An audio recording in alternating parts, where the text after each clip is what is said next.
All right, so we're back and ready to jump into another deep dive. Oh, yeah. And today we're talking about the big one, right? The Yep. 2024 election results. Definitely a big one. It was a wild ride just getting to this point. I mean, I feel like we all just ran a marathon. seriously, it felt like every day there was a new twist or turn, a new poll, a Oh, new yeah. scandal. It never ended. It was a close one. But here we are. The results are in.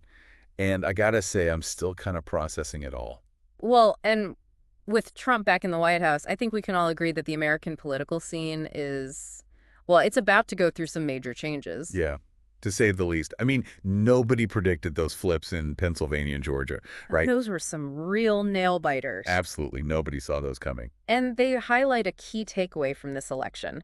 Trump's appeal really resonated in places that a lot of people thought were out of reach. Yeah, like he tapped into something that the polls and the pundits totally missed. It suggests a realignment in the political landscape, something. So, okay, let's break this down a little bit. Sure. We're talking about a Republican resurgence here. Yeah. But what does that actually mean? What does it look like in concrete terms? Well, it's not just about the presidency, right? They swept the Senate, too. Oh, yeah, that was huge. A Republican-controlled Senate is a game changer for Trump. Yeah, because last time around, the Democrat-controlled Senate was like a constant thorn in his side. Exactly. It was like a roadblock at every turn. But this time, he's got a much clearer path to get things done. So we're talking about less gridlock, more action. Exactly. Think about judicial appointments, cabinet positions. It all becomes much smoother. And that means his influence on the American legal system and government could be felt for decades to come. Yeah, that's a big deal. But what about the House, though? That race was so close, and we're still waiting on the final outcome. The House is the wild card here. Right. It's the one piece of the puzzle that's still up in the air. And it could make all the difference. If the Republicans take it, we're looking at a unified government under Trump. A political trifecta, basically. So, basically, he'd have a free hand to push through his agenda. With very little opposition. Yeah. But what if the Democrats manage to hold on to the House? That creates a whole different scenario. A Democratic House would have the power to launch investigations, hold hearings, generally make governing a lot more difficult for Trump. So it could be a real tug of war. Absolutely. It would Yeah. be a constant battle for control, potentially slowing down or even derailing parts of his agenda. Two very different scenarios depending on how the House shakes out. But either way, I think it's safe to say that this election revealed some pretty deep divisions in the country. Absolutely. It wasn't just about picking a president. It was about two very different visions for America. Right, and those visions are clearly very deeply held. And those divisions were evident in the issues that drove voters to the polls. So let's talk about those issues. What were the key concerns on voters' minds? Well, the economy was a major factor. Inflation, rising costs of living, those issues hit a lot of households hard, and they played a significant role in shaping people's choices. Yeah, I could definitely relate to that. I'm sure a lot of our listeners are feeling the pinch, too. Exactly. And on top of that, immigration remained a hot-button issue. Concerns about border security and its impact on jobs and communities resonated strongly with voters, particularly in certain regions. Especially in those industrial and rural areas where Trump managed to flip the script, right? Places where economic hardship and concerns about cultural change were more prominent. Yes, those were key battleground areas. And speaking of battlegrounds, we can't forget about the global stage. Trump's victory isn't just an American story. It's sending shockwaves around the world. I was going to say, this is big news everywhere. World leaders are watching very closely, and some of them are a little apprehensive. Why apprehensive? What is it about a Trump presidency that has them worried? Well, remember his America First approach from his first term. Combine that with his stance on NATO, and some world leaders are wondering if America's role on the global stage is about to change dramatically. So a more unpredictable, perhaps less internationally focused America. Possibly. And his stance on China is another big one. Things could get heated fast with potential for trade wars and escalating tensions over technology and defense. It's a very complex geopolitical situation and one that everyone will be watching very closely. Wow, okay. So we've got a potential Republican-controlled Congress, a deeply divided nation, and a world holding its breath. Yeah, it's a lot. What does all this mean for policy changes here in the U.S.? What can we actually expect to see happen? Well, with a potential unified government, Trump's administration could have a real chance to reshape U.S. legislation. We're talking big potential changes to things like environmental policies, labor laws, education. It's all on the table. So big changes are coming one way or another. But hold on, we haven't talked about the other half of the equation, the Democrats. How are they grappling with this loss? The Democratic Party is at a crossroads right now. They're facing some tough questions about their strategies, their messaging, and how they connect with voters, especially those moderate voters and younger generations who seem to be drifting away. It's a moment of reckoning for them, for sure. But zooming out a bit, this election has really underlined just how deeply divided America is right now, wouldn't you say? Absolutely. The polarization is undeniable. We see celebrations from Trump's base, protests from his opponents. It's a visual representation of two very different visions for America's future. And it's a division that runs deep. It's not just about politics. It's about values, identities, ways of life. And this election has reignited some fundamental debates about the future of American democracy itself. Okay, that's a lot to process. Yeah. I think we need to pause here and give everyone a moment to catch their breath. When we come back, we'll delve even deeper into the implications of this pivotal election. Stick with us. Welcome back. So it's really interesting to think about how Trump's return might impact specific policy areas. Yeah, let's get into the specifics. Okay, so let's take energy production, for instance. Okay, energy. What's on the table there? Well, Trump has been very vocal about expanding domestic energy production, particularly through, oil, natural gas, and coal extraction. Which aligns with his America First philosophy, right? Reducing reliance on foreign energy sources. Exactly. And this resonates with voters in areas where these industries are key employers, places that have been hit hard by economic shifts. Right, but of course it also raises concerns about the environmental impact. Of course. Yeah. That's the big question mark. I mean, increasing fossil fuel production seems to contradict the global push towards renewable energy sources. So how does that tension play out? It's a complex issue. There's no easy answer. Trump's approach might focus on an all-of-the-above energy strategy, promoting both traditional and renewable sources. It's trying to have it both ways. Right. The question is, how will that balance be struck? And what will the long-term implications be for climate change? That's a big question, a really big question. Yeah, it's something we'll have to watch closely.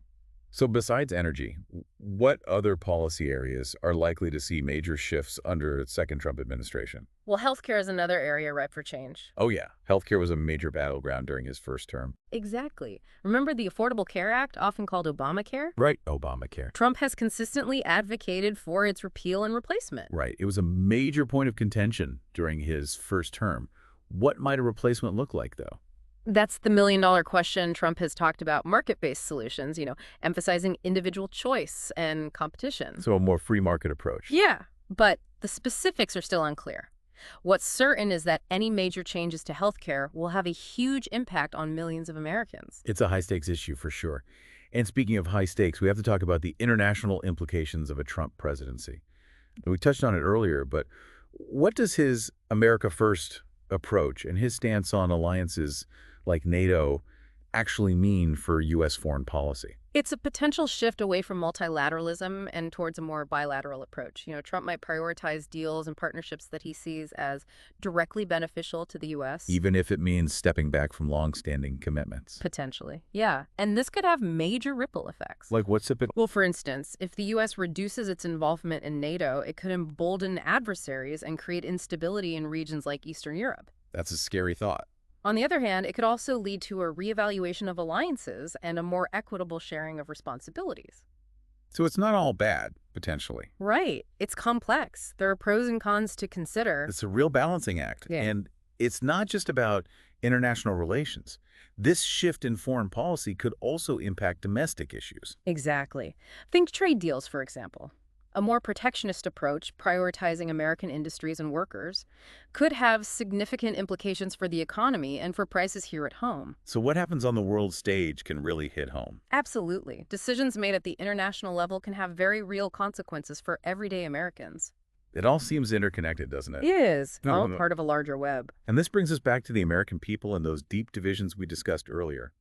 This election has laid bare a profound ideological split. Yeah, it's a split that's playing out in families, communities, online, everywhere. It feels like everyone's picking a side and the middle ground is shrinking. It's a concerning trend. And it raises the question, how do we move forward as a nation when we're so divided? How do we bridge these gaps and have productive conversations about the future? That's the million-dollar question. And Yeah. I think it goes beyond just politics.